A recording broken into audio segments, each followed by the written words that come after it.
Despite her noble origins, she lived worse than a servant. Her spoiled and overbearing sister treated her like a slave.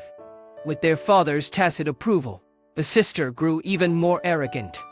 Michi and her sister were half-siblings, but their father's heart was completely biased towards the sister. Even Michi's childhood sweetheart was taken away by her sister's reckless and unreasonable behavior. Not only did the father not blame the sister's unjust actions, but he also ruthlessly betrothed Michi to a leader of a superhuman clan whom she had never met. On her wedding day, there was no lively procession of carriages, nor blessings from relatives and friends. Michi only took with her a meager and shabby dowry, and went alone to the unknown groom's house. Before leaving, she gently touched the old tree that her mother had planted. That old tree had long been cut down by her ruthless father, but the remaining stump still held her only warm memories of her mother. Michi knew that once she left this home, she might never have the opportunity to relive the memories her mother left behind. However, what awaits her here is only endless pain and torment. Meanwhile, her younger sister and stepmother at home are smiling triumphantly. Their gloating is as cold and ruthless as a sharp blade. Everyone knows that the eldest son of the clan Miyo is to marry is a cold and ruthless man. Every previous fiancé has met a tragic end. The eldest son is not only withdrawn, but his appearance can even be described as terrifying. Miyo has heard some of the horrifying rumors about the eldest son. But in this heartless family, she has no choice. Even if ahead lies an abyss, she is willing to gamble on that slim possibility. Miyo dragged her heavy steps trembling to her fiancé, Kudo, behind him, giving a humble greeting. Her body trembled slightly, and her head lowered deeply, as if trying to shrink herself into the dust. However, her fiancé, Kudo, never turned around, not even to glance at her. His unmoving back was like a glacier that would never melt, ruthlessly radiating extreme indifference towards Miyo. Miyo remained kneeling on the ground. Her knees were already aching from the hard ground, but she didn't dare to move even slightly, because in her past life, being unreasonably ignored had long been a common occurrence. She was already used to this kind of treatment. Miyo didn't know how long she would have to kneel. Perhaps an hour or perhaps a lifetime. But she knew that she was ready to swallow her anger and be bullied. She was as fragile and helpless as an ant. However, at this moment, her fiancé Kudo's cold voice sounded coldly, although her fiancé Kudo's face was not as twisted and terrifying as rumored. However, his bad temper was worse than the rumors. Miyo's first night in her new home, still as always, lost in slumber, entangled tightly by relentless dreams. Ever since her mother passed away, every night is a torment for her. She wakes up in cold sweat every day. The next morning, Miyo, already accustomed to a life of servitude, comes to the kitchen, preparing to cook as usual. The housekeeper of the Kudo family is stunned to see this. How could they let the future esteemed lady do such rough work? But Miyo insists on personally making a hearty breakfast for Kudo. But Kudo, on his way to breakfast, suddenly discovers this Shikigami responsible for monitoring outside the window. Clearly, someone has cast a greedy and insidious gaze upon the Kudo family. In this strange alternate world, there are many families with different superpowers. Miyo's father's family can control the power of the wind. My mother's family excels at creating illusions, and the Kudo family relies on powerful fire abilities to dominate among the major families. But the tallest tree catches the most wind. The more powerful the family, the easier it is to attract envy and be targeted. Kudo thought hard for a long time, but couldn't figure out who exactly sent Shikigami to monitor his family. But the first person he suspected in his heart was his new fiancée, Miyo. Kudo even suspected that Miyo had poisoned the breakfast she prepared for him. So he asked Miyo to take a bite of the breakfast first. Kudo's cold gaze was like the icy wind of the polar regions, causing Miyo to shiver uncontrollably. She seemed to foresee every day of her future married life would be filled with fear and unease. Kudo turned away coldly, without the slightest attachment to Miyo. The nanny saw Kudo treat his fiancée that way. Couldn't help but start blaming him. In the nanny's eyes, Miyo is just a simple and innocent girl. Definitely not a villain who came to destroy the family. And it is impossible to poison breakfast. Kudo was raised by the nanny. Facing the nanny's blame, he can only helplessly say that you can never be too careful. As the head of the family, he has to go to work during the day. At the age of 27, he already lead the Army's Special Psychic Abilities Unit. His men are all endowed with psychic powers. However, facing the powerful alien monster, they were also powerless to subdue it. But Kudo easily eliminated it with just one move. When he returned to the doorstep at night, seeing Miyo kneeling on the ground to greet him. It is at this time, Kudo observed Miyo so carefully for the first time. Kudo takes a hot bath religiously before dinner every day. Seeing this, Miyo quickly got up to heat the bath water. However, Kudo's bathing pool was unique.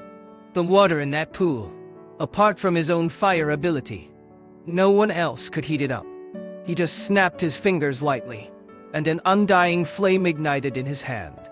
This small flame could actually burn in water, until the water was heated to a suitable bathing temperature. Miyo on the side was dumbfounded, as if she had seen the most incredible sight in the world. The thing Miyo did most often was to humbly apologize. This time, Kudo used a slightly gentler tone, admonishing her, "Don't always have apologies on your lips, or it will become worthless." Kudo then explained about the breakfast incident. Actually, he had no malice towards Miyo. It's just that in this treacherous world, he's long been accustomed to being vigilant at all times, facing the rarely gentle Kudo. Miyo's heart was filled with bitterness and sorrow. Although her parents both possessed powerful supernatural abilities, she was born a mortal without any powers. This is the reason why she has always been bullied by her younger sister and stepmother. In front of Kudo, she tried her best to hide the truth that she didn't have any powers, because she knew very well that if Kudo found out about this, he would definitely kick her out without hesitation. She was really afraid of returning to her maiden home. Early this morning, Miyo, according to Kudo's wishes, carefully prepared a hearty breakfast.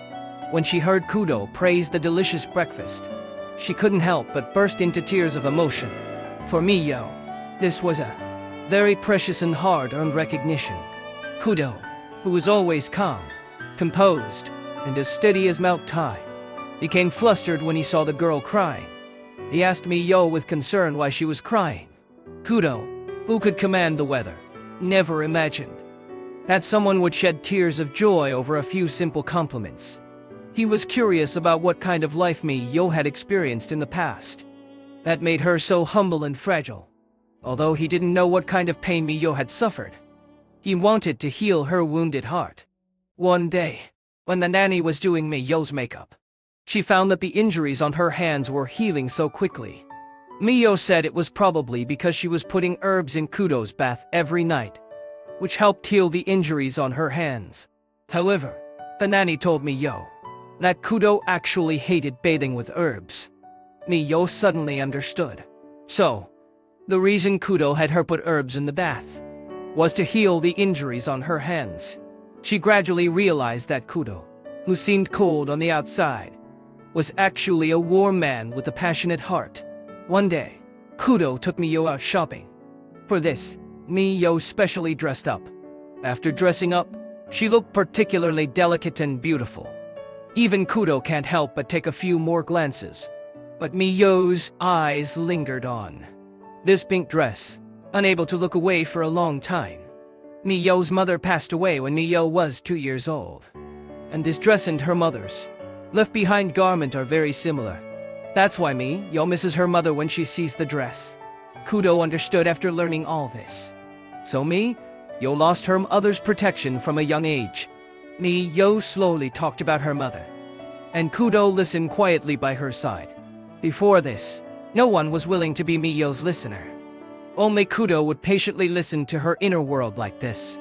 This rare respect made Miyo feel extremely happy. Kudo took Miyo to eat the sweets she had loved since she was a child, but had never been able to eat. It was so delicious that her pupils dilated and she couldn't speak. Kudo's heart fluttered as he looked at his fiancée's cute appearance. And his fiancée's heart, full of scars, was slowly being healed by Kudo's warmth.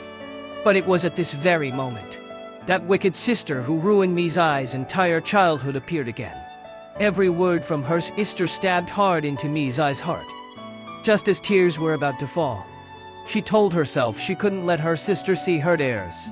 That would only make the other party even more delighted and smug. So she tried to lower her head and bend her waist, saying words of apology, not letting the other person see the tears in her eyes. Even after the other person had left, she was still bent over with her head lowered. Finally, overwhelmed with emotion, she suddenly felt a wave of dizziness and fell head first. Fortunately, a man passing by reached out in time to help Mizai. Under the man's comfort, Mizai's emotions slowly calmed down. Before Mizai could thank him, the man disappeared in an instant. Meanwhile, Kudo had already started, secretly investigating Mizai's background. After he learned of Mizai's experiences, he decided to marry Mizai with the highest ceremony. And tell Miyo's father, if the whole family doesn't apologize to Miyo, they can forget about marrying into the powerful Kudo family. Having said that, he left without looking back. But Miyo's younger sister took a liking to Kudo at first sight. The younger sister wants everything that belongs to Miyo. That night, Miyo was haunted by nightmares again. She kept talking in her sleep. Her painful voice was heard by Kudo, who was passing by outside the door. Kudo was afraid that something might happen to Miyo, so he quickly pushed open the door to check on her. As a result, he saw Miyo with her face full of tears. He held Miyo's hand and was about to comfort her, but felt a very powerful ability surrounding them. But he never found anyone. A few days later, Miyo told that she didn't have any special abilities. She originally thought she would be kicked out. She was ready to say goodbye. But unexpectedly, a few words from Kudo completely melted her heart. The two had just confirmed their marriage. Miyo was forcibly taken back home by her stepmother and father, because her younger sister was to replace Miyo and marry Kudo, and Miyo would be casually married off to another family. The stepmother forced Miyo to cancel her engagement with Kudo. Just then, Kudo barged into the yard looking for Miyo, but was met with all sorts of obstruction from Miyo's father. He stirred up a gust of wind, carrying leaves that directly cut Kudo's face. But Kudo was not afraid at all. His powerful special ability hadn't even been released. The other party was so scared by his aura that they fled. At this time, Miyo had been tortured by her stepmother to the point of being on the verge of death. But no matter how cruel the stepmother's methods were, Miyo refused to cancel her engagement with Kudo, because this love had allowed her to experience happiness. She would definitely not let go of the happiness she had finally obtained. Under her desperate insistence, she finally waited for Kudo. He gently took her into his arms. He was about to leave this place of turmoil without looking back. But just then, Miyo's younger sister launched another verbal attack. This day, the man who comforted Miyo on the street last time took the initiative to come to her. The two chatted happily like old friends who hadn't seen each other for a long time.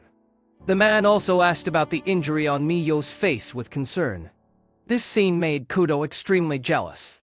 He warned the man not to pay attention to Miyo, but the man said calmly, Miyo was injured because of Kudo.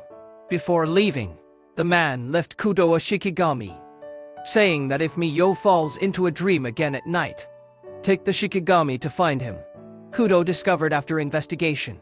It turned out that the man who came to Miyo was named Tsuruki. Moreover, Tsuruki and Miyo come from the same family. This day, Miyo fell into a dream again during her lunch break.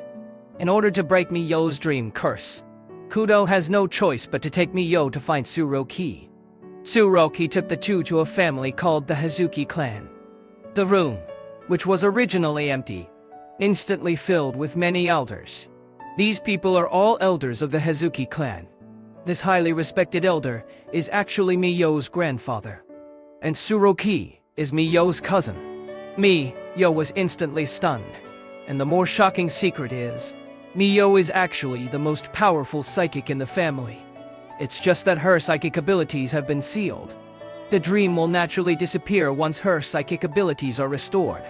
If Miyo's psychic abilities continue to be sealed, her life will suffer a backlash. And the prerequisite for unsealing her psychic abilities is that she must join the Hazuki clan. Out of consideration for Miyo, Kudo had no choice but to leave alone. And at this moment, many of Kudo's subordinates were possessed by insects. After being possessed, they began to kill each other. And these insects are all the evil deeds of this old man. He is the most powerful person in this city. It's a pity his life is hanging by a thread to secure the position of his successor and prevent them from being threatened by the power of the Kudo family. He secretly released deadly bugs, attempting with such extremely vicious means to erode the foundation of the Kudo family and completely destroy it. Kudo used a barrier to trap those who were possessed by the bugs here, preventing them from harming the city's residents. The trap-possessed individuals lunged at Kudo like hungry wolves. Meanwhile, Miyo, upon hearing that Kudo was in danger, immediately wanted to go and meet him. Her cousin tried desperately to stop her. In desperation, Miyo's special ability was awakened. Relying on her powerful ability, she broke into the barriers set up by Kudo and created an illusion, and all the bugs were destroyed by her in the illusion. Because it was her first time using her ability, her stamina was instantly depleted. After experiencing this catastrophe, Kudo and Miyo cherish each other even more. They cherish each other even more. And that weak girl who was bullied by others and could only bow her head and apologize has completely disappeared.